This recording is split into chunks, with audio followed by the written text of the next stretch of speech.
There was once a vast and ancient forest, a place where life thrived in balance. The trees stood tall like silent guardians, their leaves whispering secrets to the wind. Rivers flowed like silver veins, nourishing the land, and birds filled the air with songs of joy. At the edge of this magnificent forest sat a small village where people lived in harmony with nature.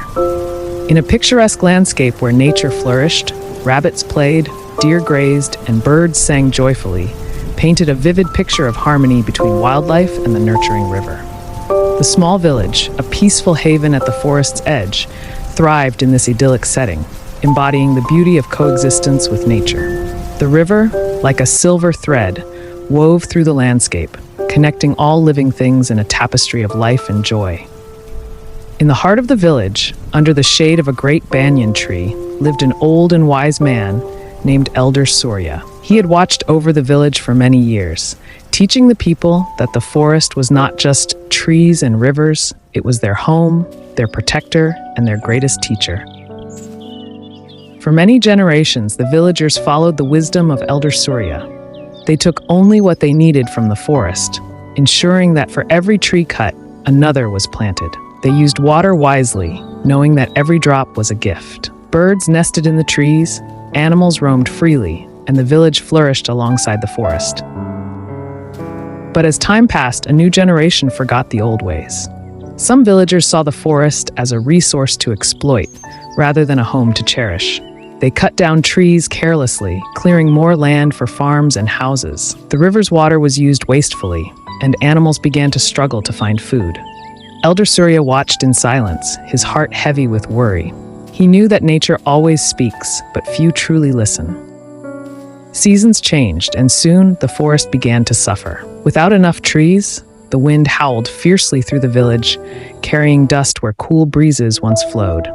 The river, once full and lively, shrank into a thin, muddy trickle. Birdsong grew quieter, as many had flown away in search of better shelter. Then came the worst, a dry season like none before. The land cracked under the heat, the crops withered, and the wells nearly ran dry. The villagers, once confident in their ways, now gathered in desperation. "Why is this happening?" they asked each other, but the forest did not answer. The river, which had once flowed like silver veins, now trickled weakly through the barren landscape, its banks eroded and dry. Rabbits, deer, birds, and other animals struggled to survive in the wake of destruction. The river, once a lifeline, now barely trickled, leaving its inhabitants in a desperate search for food and water. The vibrant symphony of life had been replaced by a haunting silence, a stark reminder of the consequences of environmental degradation. In this desolate landscape, hope seemed distant, as the animals faced an uncertain future in a world that had turned against them. One morning, Elder Surya called the villagers beneath the old banyan tree. His voice, though soft, carried great weight. "The forest is not just ours," he would say.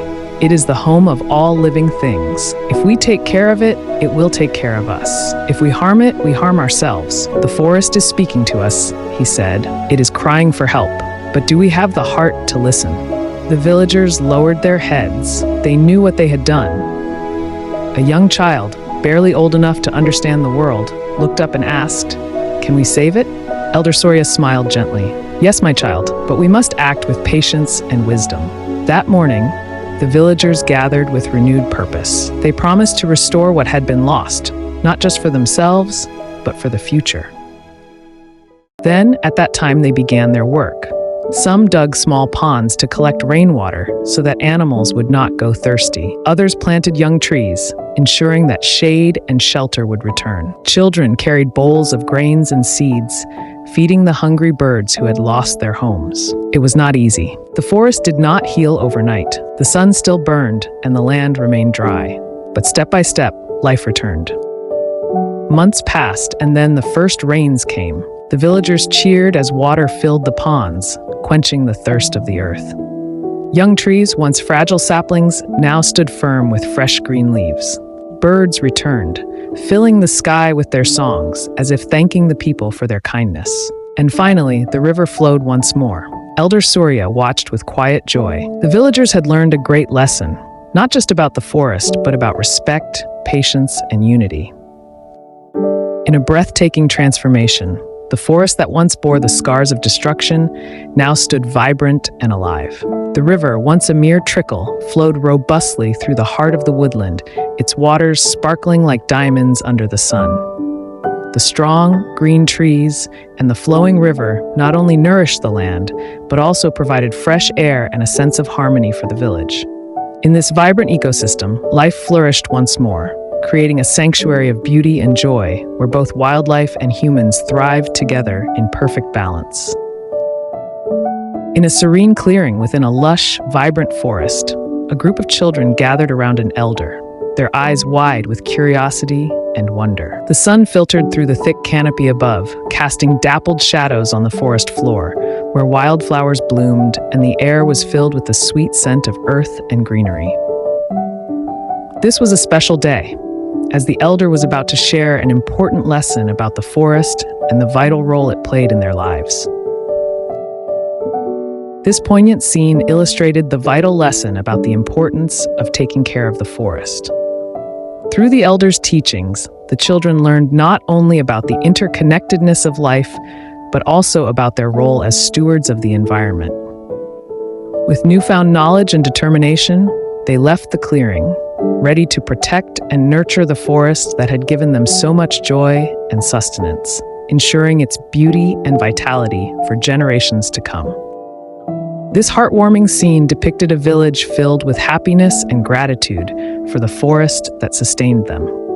Through celebration, storytelling, and a shared commitment to next generation, the villagers embraced their role as caretakers of nature. As they danced and laughed, they not only enjoyed their lives, but also instilled in their children the importance of maintaining the forest, ensuring that its beauty and bounty would endure for generations to come. In this harmonious relationship with nature, the villagers found joy, purpose, and a deep sense of belonging.